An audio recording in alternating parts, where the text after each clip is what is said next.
हे झाड लावायला सोपं आणि दिसायला तेवढंच सुंदर आहे. आणि आता बघा 3 कुंड्या जर माती घेतली तर 1-1.5 कुंडी रेती घ्यायची. आणि हे एवढी कुंडी मी घेतली आहे किचन कंपोस्ट, जे आपल्या घरातून कचऱ्यापासून खत तयार होतं. बघा किती सुंदर झालेलं आहे. हे सगळं मिक्स एकत्र केल्यामुळे अशा मातीमध्ये पाणी थांबत नाही आणि जे आपण झाड लावणार आहे त्याला पाणी न थांबणारं पाहिजे.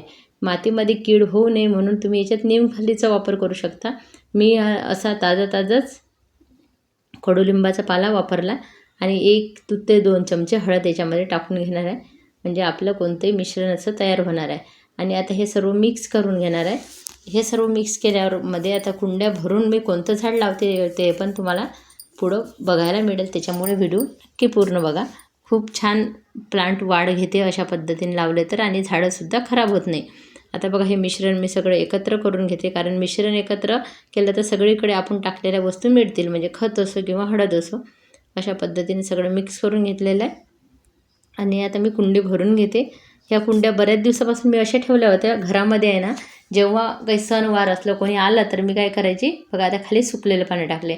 एखादी याच्यात वरून एखादी कुंडी ठेवायची, म्हणजे काय होते आपल्याला जास्त प्रॉब्लेम येत नाही काढायला वगैरे. पण आता मी म्हटलं चला आता आपण आहे ना डायरेक्टच याच्यामध्ये झाड लावूया, कारण बऱ्याच दिवसाचा खाली होती कुंड्या. आणि आता हे झाडासाठी बघा हे सर्व माती आपण तयार केलेली. खाली याला होल असणं खूप आवश्यक आहे. तसं तर प्लास्टिकची कुंडी लावाल तर थोडे जास्तच होल करायचे. आणि आता या कुंडीला एकच होल होतं. आणि त्याच्यामुळं मी आता बघा आपली सर्व माती अशी भरून घेते. आणि झाडाची कटिंग आहे ना भरपूर आणलेली आहे मी. तुम्ही आहे ना नेहमी पैसे खर्च करायला आपल्याला नाही परवडत. त्याच्यापेक्षा जर आपण झाडं तयार केले आणि कटिंग वाढत राहिलं तर आपलं घर छान असं हिरवगार दिसते, दिसायलाही सुंदर दिसेल. आणि पण हे इंडोर प्लांट नाही आहे, हे उन्हामध्ये छान असं तयार होते आणि भरपूर सुंदर दिसते. पण आपण आहे ना कोणी आलं बिलं किंवा सण असला तर 1-2 दिवसासाठी घरात नेऊ शकतो. बघा आता हे जेट प्लांट आहे आणि मी असे मोठंच लावणार आहे. याची तर छोटी कटिंग केली तरी लागते. पण मला लवकरच असं त्याला मोठं दिसायला आवडत होतं थोडंसं, म्हणजे ते मोठं दिसेल आणि छान वाटेल. सर्व कुंडी भरून जाईल. दुसरीसुद्धा कुंडी बघा आता अशाच पद्धतीने भरून घेते.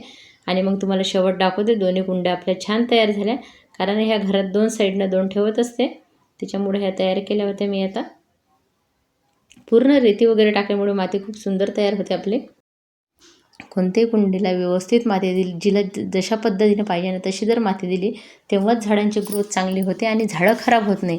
तुम्ही जर कोणती चुकीची माती द्याल, म्हणजे कधी नुसतं माती भरतो आपण आणि त्या झाडाला जर जास्त होल करत नाही कुंडीला किंवा बाकी गोष्टी टाकत नाही रेती वगैरे, तर ते पाणी व्यवस्थित जात नाही आणि झाड खराब होऊ शकते. काही प्लांट असे असते की त्याला थोडं जास्त पाणी झालं तरी चालते, पण काही प्लांटला ज्याच्या पानामध्ये पाणी भरलेलं असते ना त्या प्लांटला थोडं अशी माती पाहिजे की तिथं पाणी साचायला नको. बघा आता ही अशी कटिंग लावून घेते, कारण जास्त मोठी कटिंग लावल्यामुळे कुंडी आता लगेच जरी ठेवली ना तरी छान वाटेल. आणि काही दिवसानंतर आपली ही कटिंग लगेच लागणार आहे. लागली की आपलं झाड खूप सुंदर असे दोन्ही झाडं दिसणार आहे. तुम्ही ऐकलं असेल हे आहे जेट प्लांट, खूप शुभ मानलं जाते. पण शुभ मानण्यापेक्षा हे एका गोष्टीसाठी छान आहे. एक वेळा जर तुम्ही आणाल तर तुम्ही भरपूर कुंड्या याच्या तयार करू शकता.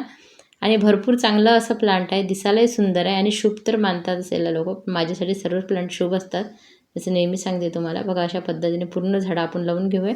लावलं की एकदा पाणी दिलं ना तर आपल्याला हे झाड असंच ठेवायचं आहे. बाकी काही विशेष खत पाण्याची याला गरज पडत नाही. पाणी पण कमी द्यावं लागते. त्याच्यामुळं हे प्लांट तुम्ही नक्की लावा.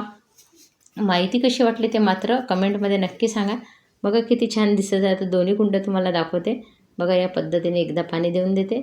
धन्यवाद सर्वांचं मनापासून.